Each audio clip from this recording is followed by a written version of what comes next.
आज हम चैप्टर 7 जो कि वेव्स एंड वाइब्रेशंस है उसका न्यूमेरिकल प्रॉब्लम 7.4 सॉल्व करेंगे। तो प्रॉब्लम जो हमारे सामने है वो ये है कि आपके पास a steel wire hangs vertically from a fixed point sporting a weight of 80 Newton at its lower end. The diameter of the wire is 0.5 millimeter and its length from the fixed point to the weight is 1.5 meter. Calculate the fundamental frequency emitted by a wire when it is plugged. यानी कि problem जो हमारे सामने है वो ये है कि आपके पास एक स्टील वायर है जैसे कि आप इस तस्वीर में देख सकते हैं और वो लटक रही है एक फिक्स पॉइंट के लिहाज से। जैसे कि हमारे पास ये एक फिक्स पॉइंट है, ये जो वायर है स्टील की वायर है और इसकी जो लंबाई है आपके पास फिक्स पॉइंट से लेकर जहाँ पर एक ये वेट लगा हुआ है वो लेंथ हमारे पास कितनी दी गई है 1.5 मीटर। जबकि जो हमारे पास वायर है उसका डायमीटर कितना दिया गया है 0.5 मिलीमीटर। और ये वायर क्या कर रही है, ये सपोर्ट कर रही है एक वेट को जो कि कितना है 80 न्यूटन। तो हमने ये बताना है कि जब वायर को प्लग किया जाए तो उसकी फंडामेंटल फ्रीक्वेंसी क्या होगी। जबकि फ्रीक्वेंसी हम किसे कहते हैं, कितने नंबर ऑफ साइकिल्स कंप्लीट हुए एक सेकंड में। तो हमारे सिनेरियो में आपके पास ये वायर क्या करिए, एक्सपोर्ट करिए किसको, एक 80 न्यूटन के वेट को। तो यानी कि जो टेंशन ऑफ द वायर है वो बराबर है ऑब्जेक्ट के वेट के। यानी कि ये वो फोर्स होती है वेट जिसके साथ ज़मीन एक ऑब्जेक्ट क्या करता है, ज़मीन एक ऑब्जेक्ट को अपनी जानिब खींचता है। तो यहाँ पे जो टेंशन है आपके पास जिसको हम रिप्रेजेंट टी से करते हैं वो आपके पास इक्वल है किसके, वेट ऑफ द ऑब्जेक्ट के, जिसको हम रिप्रेजेंट करते हैं डब्ल्यू के साथ। और वो हमें कितना दिया गया है, वो आपके पास 80 न्यूटन है जो कि यहाँ पर मैंने लिख दिया है। अब उसके बाद जो डायमीटर ऑफ वायर है जिसको मैं यहाँ पे लिख रहा हूँ, उस डायमीटर ऑफ वायर को हम रिप्रेजेंट करेंगे सिंबल डी के साथ।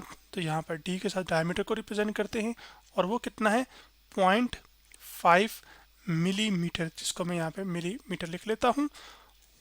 जबकि फिक्स पॉइंट से लेकर यहाँ तक की जो लेंथ है वो हमारे पास कितनी है, वो आपके पास 1.5 मीटर है। तो हमारे पास जो लेंथ ऑफ वायर है जिसको मैं एल सिंबल के साथ रिप्रेजेंट करूँगा, जिसको मैं लिख रहा हूँ length of wire equal to आपके पास एल, यहाँ पर कैपिटल एल से रिप्रेजेंट कर रहे हैं, वो हमारे पास 1.5 मीटर है, जिसको मैं यहाँ पर लिख लेता हूँ। अब हमने क्या करना है कि हमने ये बताना है कि आपके पास जो फंडामेंटल फ्रीक्वेंसी है जब एक वायर को प्लग किया जाएगा, तो वायर को जब मिडल से प्लग किया जाएगा तो आपके पास एक लूप बनेगा और उसकी जो फ्रीक्वेंसी होगी वो फंडामेंटल फ्रीक्वेंसी होगी। और उस फंडामेंटल फ्रीक्वेंसी को हम रिप्रेजेंट कर रहे हैं सिंबल F1 के साथ। और यही F1 हमने क्या करनी है, कैलकुलेट करनी है, यानी कि फाइंड करनी है। और इस वायर की खास बात क्या है, ये दोनों एंड से बंधी हुई है, इधर फिक्स पॉइंट से और इधर आपके पास ये जो वेट है ऑब्जेक्ट का जो कि नीचे की जानिब एक्ट कर रहा है उससे। यहाँ पर हमें जो वायर दी गई है वो आपके पास इस तरह का उसका जो है ना वो थोड़ा सा सिलेंड्रिकल शेप में होगी, जैसे कि इस तरह से देख सकते हैं। उसको मैंने बड़ा करके दिखाया हुआ है। तो उसका जो ऊपर वाला हिस्सा है ये असल में इस तरह का सर्कुलर पोर्शन होगा। तो एक सर्कल का जो डायमीटर है वो क्या होता है कि एक ऐसी लाइन जो कि सर्कल के सेंटर से भी पास करे और एक पॉइंट से सर्कल के स्टार्ट हो और दूसरे पॉइंट पर एंड हो। तो आपके पास ये क्या है, सर्कल का डायामीटर। तो जो डायामीटर होता है ये आपके पास 2 टाइम्स ऑफ रेडियस होता है। तो हम क्या कर सकते हैं कि आपके पास यहाँ से लेकर यहाँ तक का फासला अगर रेडियस है तो यहाँ से लेकर यहाँ तक का भी फासला कितना होगा, रेडियस। और रेडियस प्लस रेडियस कितना हो जाता है, वो आपके पास डायमीटर। तो डायमीटर आपके पास 2 टाइम्स आर होता है। तो सबसे पहले हम ये जो मिलीमीटर में डायमीटर दिया गया है इसको हम मीटर में कन्वर्ट कर लेते हैं। तो उसको कन्वर्ट करने के लिए आपको क्या करना पड़ेगा, 1000 से डिवाइड करना पड़ेगा। तो 0.5 या फिर आप लिख सकते हैं multiply by 10 to the raise power -3। 1000 से डिवाइड कर दें या multiply by 10 to the raise power -3 कर दें, बात एक ही है। तो आपके पास जो डायमीटर जो कि मिलीमीटर में दिया हुआ था वो आपके पास किस में कन्वर्ट हो गया है, मीटर में। अब हम क्या कर सकते हैं, इस डायमीटर की कैलकुलेशन से क्या कर सकते हैं, जो रेडियस ऑफ वायर है वो कैलकुलेट कर सकते हैं।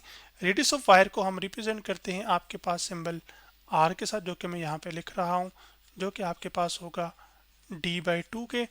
तो d हमारे पास यहाँ पे कितना है, वो 0.5 है। और 0.5 आपके पास आ जाएगा डिवाइडेड बाय आपके पास क्या आ जाएगा 2 multiply by 10 to the raise power -3। जिसको मैं अगर बेहतर करके लिखूं तो 0.25 को जब आप 2 पे डिवाइड करेंगे, सॉरी 0.5 को जब 2 पे डिवाइड करेंगे तो ये आपके पास आ जाएगा 1/4 और साथ आ जाएगा multiply by 10 to the raise power -3। और यूनिट साथ आ जाएगा आपके पास मीटर, जो कि मैं थोड़ा इधर आगे करके लिख रहा हूँ। अब ये जो फंडामेंटल फ्रीक्वेंसी हमने कैलकुलेट करनी है, आपके पास जब एक वायर को सेंटर से प्लग किया जाता है तो उसमें एक लूप बनता है और उसकी जो फ्रीक्वेंसी होती है हमारे पास, जिसको हम फंडामेंटल फ्रीक्वेंसी कहते हैं सिंगल लूप की, वो आपके पास बराबर होती है V/2L, जबकि V यहाँ पर आपके पास स्पीड ऑफ वेव होती है, जिसको मैं मेंशन भी कर देता हूँ कि यहाँ पर ये क्या है, आपके पास v क्या है, स्पीड ऑफ वेव है, जबकि l मैं बता चुका हूँ वो क्या है, आपके पास लेंथ ऑफ वायर। तो सबसे पहले हमें ये करना पड़ेगा कि आपके पास इस फंडामेंटल फ्रीक्वेंसी को कैलकुलेट करने के लिए स्पीड ऑफ वेव कैलकुलेट करना पड़ेगा। और यहाँ पर चूंकि वायर दी गई है, वायर की टेंशन है, तो आपके पास जो स्पीड ऑफ वेव होती है हमारे पास, जिसको मैं लिखूँगा आपके पास v सिंबल के साथ, वो बराबर होती है आपके पास टेंशन एक वायर की जो कि T है, और डिवाइडेड बाय आपके पास आ जाएगा मास डेंसिटी, जो कि मास पर यूनिट लेंथ को हम कह रहे हैं, और उसका स्क्वायर रूट। अब यहाँ पर हमें टेंशन तो पता है जो कि वेट के बराबर है 80 न्यूटन, लेकिन ये जो मास डेंसिटी है यानी कि मास पर यूनिट लेंथ है वो हमें मालूम नहीं है। सबसे पहले हम इस म्यू की वैल्यू निकालेंगे, और वो जो म्यू है यानी कि आपके पास, मैं इसको लिख भी लेता हूँ जिसको मास पर यूनिट लेंथ में कह रहा हूँ, तो आपके पास ये जो म्यू की वैल्यू है वो हमारे पास कैसे निकलेगी, वो आपके पास कैलकुलेट होगी। मैं यहाँ पे बता देता हूँ कि आपके पास जो डेंसिटी है आपके पास स्टील वायर की, उसका प्रोडक्ट ले लिया जाए किसके साथ, आपके पास जो वायर है उसके एरिया के साथ, तो हमारे पास मास पर यूनिट लेंथ निकल आएगा। अब यहाँ पर मुझसे एक छोटी सी मिस्टेक हो गई, वो ये है कि मैं यहाँ पर जो मास डेंसिटी आपके गिवन प्रॉब्लम में दी हुई थी वो लिखना भूल गया हूँ। तो वो जो डेंसिटी ऑफ स्टील वायर है वो हमें दी की है 7.8 मल्टीप्लाई बाय 10⁻³ किलोग्राम पर मीटर क्यूब, जबकि डेंसिटी हम किसे कहते हैं, कितना मास मौजूद है किसी गिवन वॉल्यूम में। तो हम क्या करेंगे कि यहाँ पर आपके पास जो डेंसिटी की वैल्यू है उसको सब्स्टिट्यूट करेंगे, जो कि हमारे पास कितनी है, 7.8 मल्टीप्लाई बाय 10⁻³, जबकि आपके पास जो वायर का एरिया होगा वो आपके पास होगा पाई आर स्क्वेयर, जिसको मैं यहाँ पर आपके लिए पाई की वैल्यू हम पुट कर लेते हैं 3.14, और साथ आ जाएगा आपके पास आर स्क्वेयर, जबकि जो आर है वो आपके पास रेडियस है, जबकि रेडियस हम कैलकुलेट कर चुके हुए हैं। तो जो फिर हमारे पास म्यू है यानी कि मास पर यूनिट लेंथ है, वो आपके पास निकल कर आ जाएगा यहाँ पर 7.8 मल्टीप्लाई बाय आपके पास आ जाएगा 10⁻³, फिर आपके पास आ जाएगा 3.14, और जो आर की वैल्यू है वो आपके पास है 1/4, जो कि 0.25 होता है असल में, मल्टीप्लाई बाय 10⁻³ जो -3 है, और इसका क्या आ जाएगा टोटल का होल स्क्वायर। तो 7.8 को हम मल्टीप्लाई कर लेते हैं 3.14 के साथ, तो इसको मैं क्लियर करता हूं, तो वो आ जाएगा आपके पास 7.8 मल्टीप्लाई बाय 3.14, इसका जवाब हमारे पास आ गया 24.492।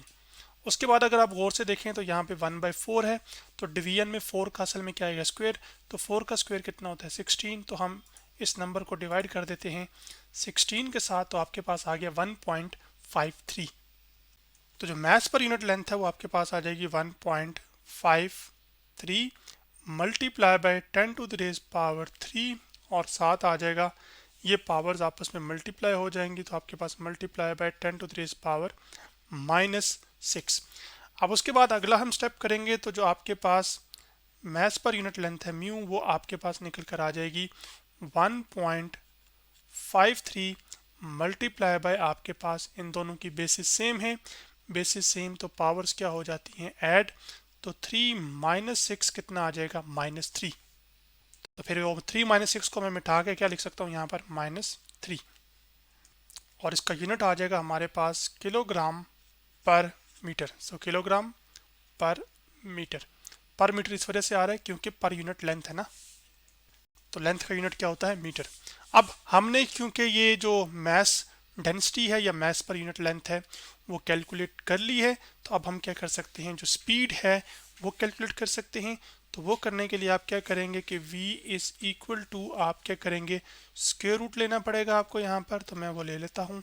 अब आपके पास जो टेंशन की वैल्यू थी जो कि वेट ऑफ द ऑब्जेक्ट के इक्वल थी, जो कि कितना था 80 न्यूटन, तो मैं क्या करूँगा कि यहाँ पर आपके पास 80 पुट कर दूंगा, जैसे कि यहाँ पर मैं कर रहा हूँ, और 80 डिवाइडेड बाय आपके पास आ जाएगा 1.53 1.53 multiply by 10 to the raise power -3। अब ये 10 टू द रेज़ पावर -3 जब ऊपर जाएगा तो ये 10 टू द रेज़ पावर +3 हो जाएगा, जबकि 80 को हम 1.53 से डिवाइड कर लेते हैं सबसे पहले। तो मैं यहाँ पे क्लियर करता हूँ। सबसे पहले हम करते हैं 80 डिवाइडेड बाय, आपके पास आ जाएगा 1.53। इसका जवाब हमारे पास आ गया 52.28, जबकि 10 टू द रेज़ पावर 3 का मतलब होता है 1000। तो आपके पास 1000 से इसका मल्टीप्लाई कर देंगे तो 52,287.58 आ जाएगा, और इसी का हमने क्या लेना है, स्क्वायर रूट। तो ये आ जाएगा 228.6। तो जो वेव की स्पीड है फिर वो मैं लिख सकता हूँ कि वो कितनी आ जाएगी, 228.6, और साथ आ जाएगा मीटर पर सेकंड। तो अब हमारे पास जो वेव की स्पीड है वो कैलकुलेट हो चुकी है, जबकि लेंथ हमें वैसे ही पता है। तो अब हम ये क्या करेंगे कि ये जो वैल्यूज़ हैं वो इस एक्सप्रेशन में सब्स्टिट्यूट करेंगे, तो हमारे पास जो फंडामेंटल फ्रीक्वेंसी है वो निकल कर आ जाएगी उस स्ट्रिंग की। तो आपके पास जो फिर F1 है, जो कि मैं यहाँ पे लिख रहा हूँ F1, वो इक्वल टू आ जाएगा आपके पास, जो एक्सप्रेशन मैंने बताया था आपके पास वो क्या था, V/2L।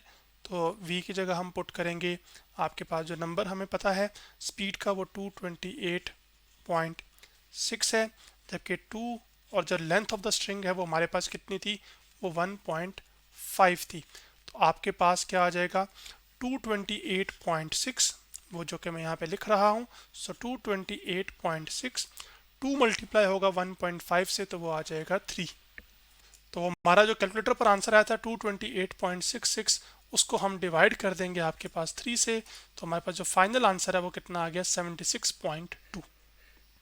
तो जो फंडामेंटल फ्रीक्वेंसी है आपके पास F1, वो निकल कर आ जाएगी आपके पास 76.2 हर्ट्स, जो कि यहाँ पर मैं लिख रहा हूँ। हर्ट्स के लिए हम यूज़ करते हैं Hz।